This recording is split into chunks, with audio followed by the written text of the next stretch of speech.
It's day 3. Only 45 survivors are left.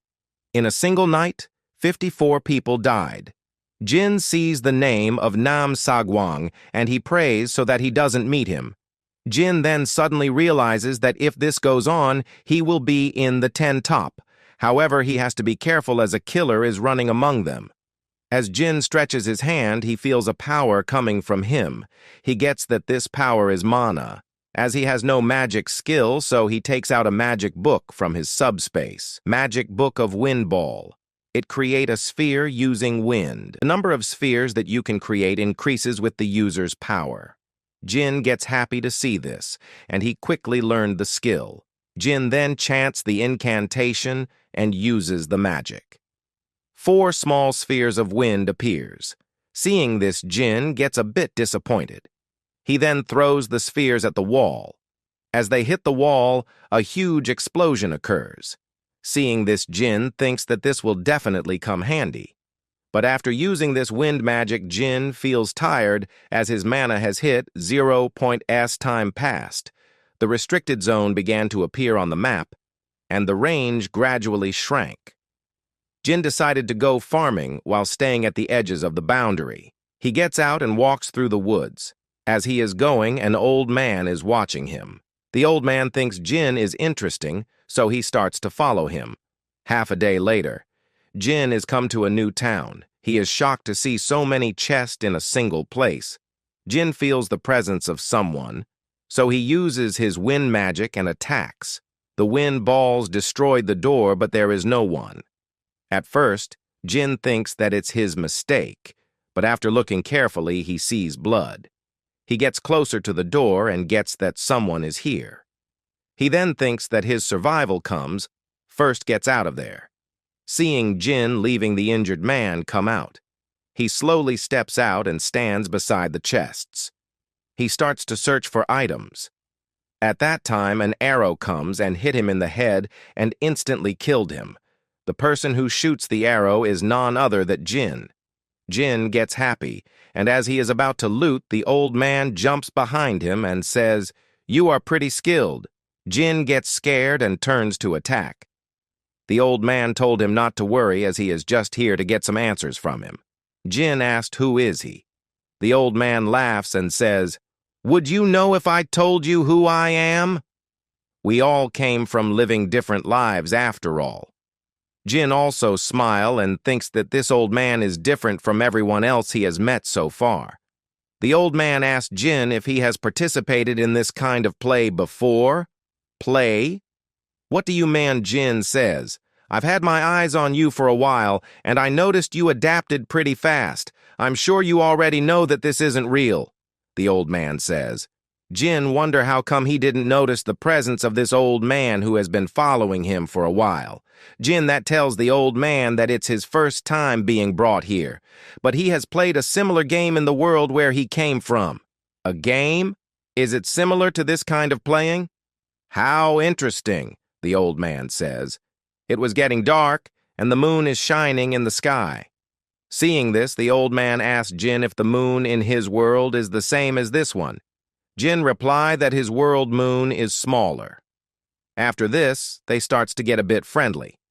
They walk, and the old man asked Jin to explain the similar game he has played in his world. Jin starts to explain him the game.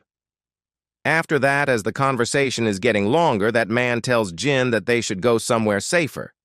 Jin asked him that how can he be sure that he won't kill him. The old man didn't say anything. He garbs Jin's cloth and drags him.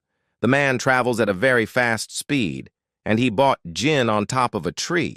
There Jin tells him about the game in more details. Hearing this, the old man gets that Jin's civilization is more advanced. The old man then tells Jin that he was planning on enjoying the fresh air on the high mountains for the next 100 days, but he was intrigued by what Jin was doing, so he only decided to talk to Jin because he was curious about why they were brought here. He also tells Jin that he don't intend to harm him, so he don't have to be so cautious of him. Hearing this, Jin also gets comfortable and says he also don't know why they were brought here either. "But didn't you say you had something similar to this back in your world?" the old man asked. Jin says, That's also just a type of playing, and it's meant to be played only for fun, and people don't die for real. So when it comes to the motives of those supernatural beings who can abduct people from another world, there's no way for him to know. However, Jin tells the man that he is sure this game will serve as a huge opportunity for someone. The old man asked him to elaborate. Jin says, "I am you know already, but by dying here you don't actually die for real. Once you die, you'll be given a rank and a reward corresponding to your rank, and I believe the rewards will be the items you obtain here."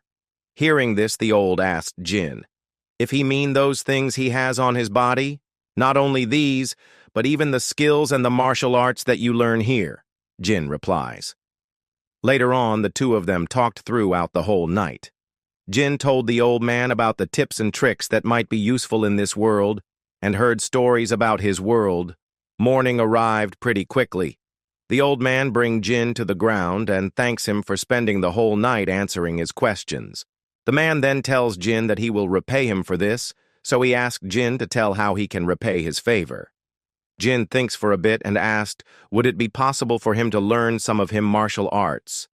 Seeing the determination of Jin, that old man says it's possible. However, Jin must be prepared for the worst. Jin asked what he meant by the worst. The old man gives a serious look and says, "I mean death." "So, what will it be?" The old man tells Jin that he has to pay a hefty price to succeed outside the traditional means. He asks Jin if he is ready for it. Jin listens all of this and tells that elder that people don't die here. This gives the elder a shock. He then thinks for a while and says that he using that method would be possible. Hearing this, Jin excitedly asks the old man if he can get stronger. The old man says that he will give it a try. Saying this, he placed his hand on Jin's head and gets surprised that Jin's internal energy is less than his house dog. The man asked, how could this happen? Jin tells him that, in his world, there is no such thing as martial arts or inner energy. The old man then instructs Jin to sit in a lotus position. As Jin sits, the old man again puts his hand on Jin's hand and says, "You will feel pain akin to death, yet you won't be able to move." Jin asked, what should he do then? The old man tells him to endure it, or else if the procedure fail, he will die immediately. After that, as time goes, Jin's sense starts to develop. He can smell and feel the surrounding better. As everything is going smooth, Jin feels a sudden pain, and as time goes, the pain amplifies. Later, a white beam of light comes out from Jin's eyes and mouth. Jin feels like he is about to die at that time. His pupils gets larger, and it seems like he can see even though his eyes are closed. The pain stops, and the old man tells Jin that the procedure is done. Immediately after that, Jin starts to vomit. The old man tells Jin that he has fixed the flow of the QI, so Jin's body will be different from before. Jin asks the old man, what should we do next? You said you want to get strong as quickly as possible, so I've pushed your soul a bit away and created an inspiratory gate in that space.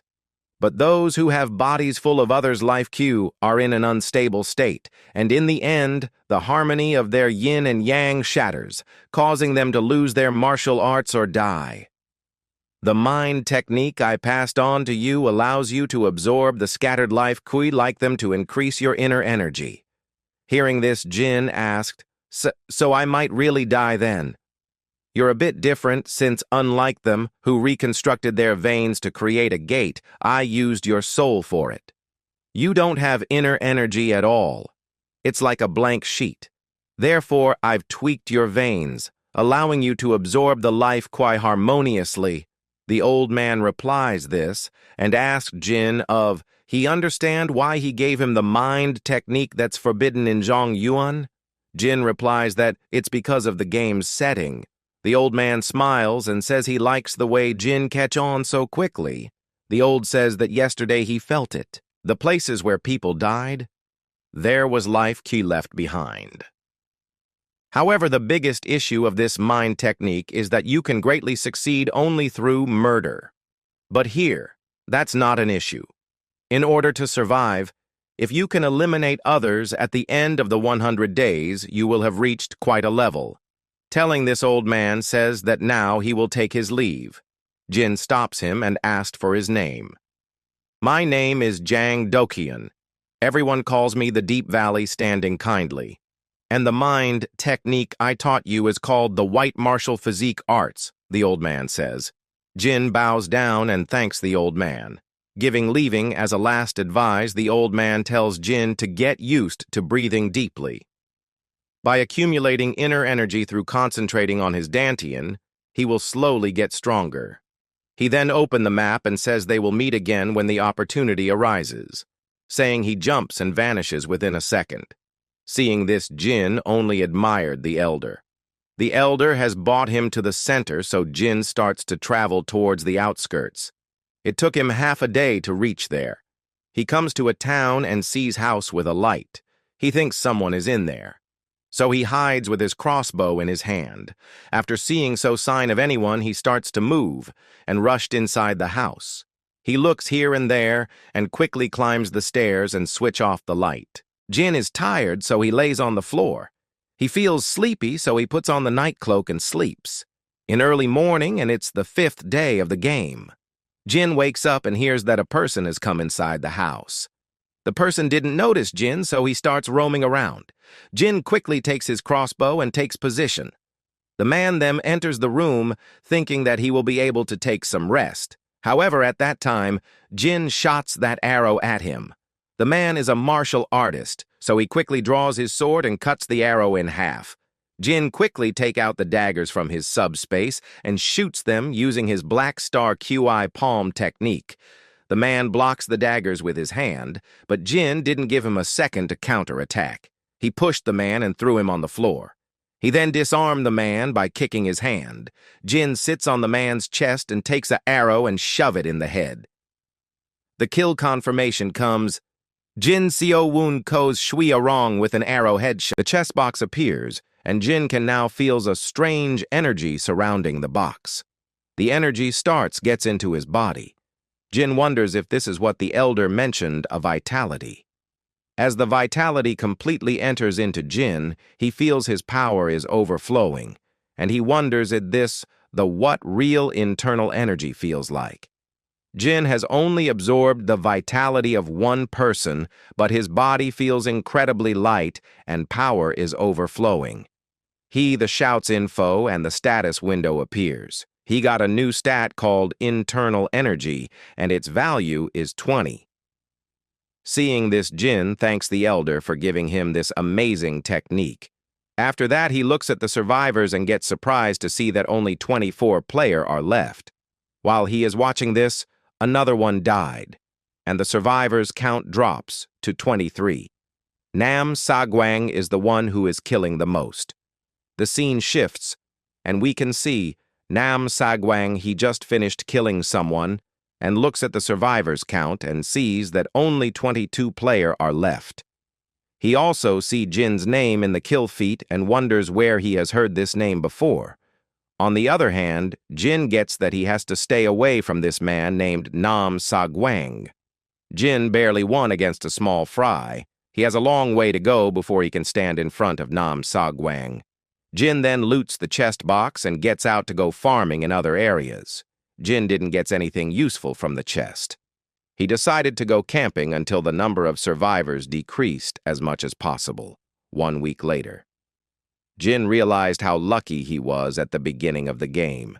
It's partly because he hasn't been able to farm much while camping, but all the loot he has found has been junk. However, thankfully, probably because he has only been moving around the forests on the outskirts of the restricted area, he hasn't encountered any enemies. It's the 12-day Jin kills wild monster for his daily dining. He is now fed up by eating jerky for the past 12 days. There are only 20 survivors left. For a test, Jin puts his hand out of the zone and his hand starts to get numb. From this, he gets that if he goes outside, he won't be able to move. While standing, he sees a huge smoke, which indicates that a huge fight has broken there. The scene shifts and we can see Nam Sagwang. He has been ambushed by a group of survivors. They have no chance of winning, so that are teaming up to kill Nam Sagwang. Even though Nam Sagwang is surrounded, he isn't scared. He thanks everyone for coming in front of him. He then gives a deadly glare and jumps to start his killing. One strike from him is enough to kill a survivor. Everyone gets scared to see the strength of Nam Sagwang. They are frozen out of fear, and Nam Sagwang continues his merciless killing. This wasn't a battle. It was indiscriminate slaughter. Anyone could tell just by looking at the kill log. Barring any unforeseen events, the winner of this game was clearly Nam Sagwang. Jin sees the survivors' number going down rapidly, and he wonders if Nam Sagwang is using some kind of hack. Nam Sagwang KOs 9 survivors in a few seconds. He is fully drenched in blood and gets out from there without even looting the chests. Later at night, a mage named Escrow comes there, and he sees a staff that belongs to his friend named Elizabeth. Seeing this, he gets angry and swears that he will surely avenge her. Now only 11 survivors are left. Jin is roaming around in the forest and gets happy that after one elimination, he will be in the 10 top. However, he is also thinking that if he has to survive for more, he has to gather some reliable items. While waking, he has arrived in front of a huge mansion. He gets closer slowly, thinking that he will stay here tonight. As he enters, he gets mesmerized to see the items. He finds a really good armor, but unfortunately to wear this, he has to have 110 strength points. Jin's current strength point is 30, so there is no way he can equip this amazing item. As he is searching, he finds a bottle of potion, Elixir of Insight. This elixir that increases internal energy, cooldown of 3 hours upon use. He gets happy to see this item. Later, he carries on his search. He gets a skill book called Unbreakable Fist. He moves on and sees an underground warehouse. As he is about to open it, a huge explosion occurs. Seeing this, Jin quickly gets out of the mansion. He runs quickly and hides behind the woods. He looks forward and gets surprised to see Escrow. Escrow is the one who caused the explosion to kill Nam Sagwang. The two of them are fighting. Nam Sagwang is injured and can't use one of his arms.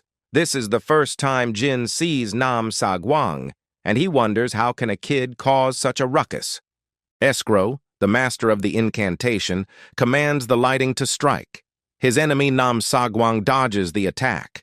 Escrow shouts, asking, how long is he just going to keep dodging like that? He tells Nam Sagwang to try attacking like he did to Elizabeth. Nam Sagwang realizes that Escrow is not just talk. In fact, he has never seen anything like this even in the Central Plains. What truly terrifying power, he wonders. Escrow prepares a huge attack consisting of lightning, saying that he will finish the fight with this one. He releases his lightning storm.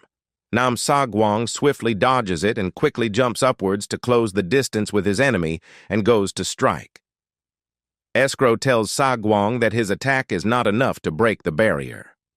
After saying it, he cuts Sagwang in half, but he sees that it was just an illusion. It's raining! Is it the magic's influence? Jin So-woon wonders while watching from the sidelines. He notices that this is truly an incredible power. The power overwhelming. Nam Sagwang is so strong that it's even affecting the weather. Escrow says that since he can't sense Nam Sagwang with item detection, he must have already fled far away. He shouts that he will definitely catch and kill Sagwang. In the next scene, we see Nam Sagwang escaping the battle since he was heavily injured. While running, he says that, because of the spell-casting guy, he got ambushed this time, but next time, he absolutely won't let it slide. He smirks as he says that he will kill Escrow with my own hands no matter what. First, he decides to retreat and recover. Escrow, who missed Nam Sagwang, descended to the ground as he was and disappeared after briefly surveying the surroundings. The reason Jin wasn't caught must be because of the cloak of invisibility. He survived another day like this, since it's usually darkest under the lamp. He believes that Escrow and Nam Sagwang probably won't come here for a while. He finds what he was looking for. It could be a vault, or maybe it's a dungeon where they've hidden treasure. Jin decides to venture inside because it looks like no one has bin here. While walking downstairs, he is glad that he grabbed that lantern from the house he farmed the other day. Is this just a food storage? He asks himself. Honestly, he says that if there's nothing but food, that would be awesome. 1 hour later, he lies down after having a good meal. He says that it would have been perfect with some white rice, but he also knows that beggars cannot be choosers. He then remembers that he still has to take the elixir, and he also acquired a book of martial arts named the Book of Unbreakable Fists. A fist-fighting technique created in his later years by a man named Manhwa. He devoted his life's experience in martial arts to creating a fist technique that would never lose. But with a record of 1429 wins and 1429 losses, he was ridiculed his entire life, and the martial art died out because he had no disciples. Jin finds it useless, but still he thinks that it's better to learn something than nothing.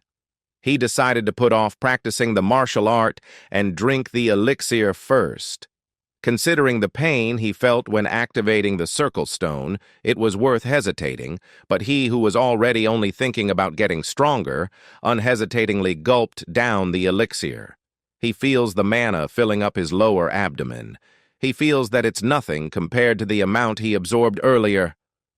Suddenly, his body felt like it was going crazy, and his movements became sluggish. As expected, he can't move for 3 hours. 3 hours later, it was finally over. Staying still for 3 hours straight was quite exhausting for him. He thinks that he has been hiding in the forest all week, and today it was the great mage Escrow and even Namza Guang. It's amazing and a miracle that he was able to survive among these circumstances. On day 13, he gets out and sees that only 10 people are remaining.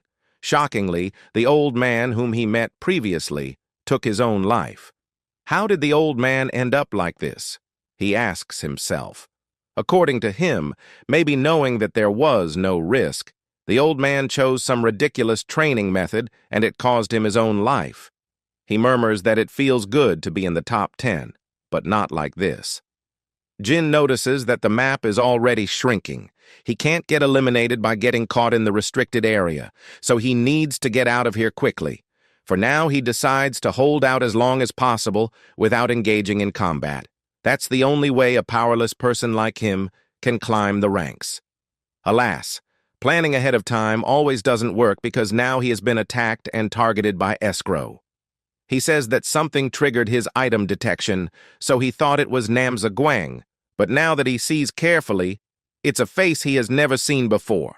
By any chance, do you know where a guy named Namza Guang is? He asks. Additionally, he says that if Jin doesn't know, then he has to die here. Meanwhile, behind Escrow's back, Nam Sagwang is smirking and waiting for a perfect opportunity to strike his enemy. Escrow makes it clear that the only way for Jin to survive is by telling the location of Nam Sagwang, and if he doesn't know, he will have no choice but to die. Since keeping him alive will just be a nuisance for Escrow. While he is busy talking, Jin notices Nam Sagwang charging from upwards. He attacks but couldn't deal any damage because of Escrow's magic barrier. Nam Sagwang informs that he is fully recovered, whereas the mage may be low on mana. Where did Nam Sagwang appear from again? Jin wonders. Meanwhile, Sagwang plans to end this battle soon as he grabs Escrow's wand. Escrow, on the other hand, arrogantly says that such a simple attack can't possibly damage him, but to his surprise, he is heavily injured and starts to bleed. Ever heard of Gangi? Nam Sagwang asks. He explains that it's a martial art that few have mastered. He says that he didn't think he would have to use this in this world. You're the first I'm showing this to here, so consider it an honor, Archmage, he says, as he makes a hole in Escrow's body. Before launching another attack, he praises the great mage by saying that someone of his caliber could have easily been in the top 5. Jin wonders whether he should consider Nam Sagwang showing up lucky. He decides to leave the place quickly before he gets swept in their fight. As Jin is about to leave, he hears Nam Sagwang telling Escrow to die, while he pierces Escrow's mana circle with the martial arts. watching the Archmage. Escrow, who seemed like he would never lose, fall so miserably to Nam Sagwang, a thought struck Jin that overshadowed his fear of Nam Sagwang or his pity for Escrow. He wonders that if he could absorb their life force, how much stronger could he become? Where'd the guy who was so confident yesterday go? All that's left is this half-corpse. Any last words before you die? Nam Sagwang asks Escrow while taunting that he can't speak because of his situation. Escrow in his last moments starts to speak telepathically since he can't use his mouth. He speaks about Elizabeth, who was his most cherished disciple and was killed Nam Sagwang. Escrow says that when that child wasn't recognized by the academic society and was kicked out of the university just because she was a girl, he regretted not stopping her over and over. Nam Sagwang replies that he doesn't remember her, maybe because she was more like a man than a woman. Escrow smirks while saying that now he can finally shut that filthy mouth of Sagwang's. Immediately after, Jin notices that a meteor is falling from the sky. Nam Sagwang gets shocked because he thinks Escrow can't cast any spells. It's the final spell, an Archmage uses in exchange for mana and life force named Armageddon. Both Sagwang and Jin start to run as far as they can. Finally, the great mage takes his last breath thinking about meeting Elizabeth again. Another mysterious elf watched the full commotion from the sidelines. Jin barely survived. He regrets not running away faster because of his greediness of wanting the life force. He takes a healing scroll while saying that he farmed a ton of healing scrolls for moments like these. If he hadn't taken an elixir, he never would have escaped. Even though he has healed, it still hurts so much. He feels that one healing scroll is nowhere near enough. After some time, he was able to breathe properly after taking all the healing scrolls. He opens the player's status window and sees that Escrow really died, but he couldn't see the name of Nam Sagwang. Then he hears someone saying, "Save me." Jin starts to look around and sees that it's none other than Nam Sagwang, without his arms, so he can't even rip the healing scroll. Upon seeing Jin, Nam Sagwang starts to shout, asking Jin to rip the healing scroll. He says that he would make Jin the winner if he helps. Jin, on the contrary, is not even listening since his mind is full thinking about the life force he would get if he kills the person who has the highest kills. He introduces himself as Jin So-woon before killing because he thinks that Nam Sagwang should at least know the name of his killer. After killing Nam Sagwang, Jin receives an incredible amount of life force. Last 8 remaining players receive the message of Nam Sagwang's dead. The mysterious elf says that now that the tiger is dead, the foxes will run rampant.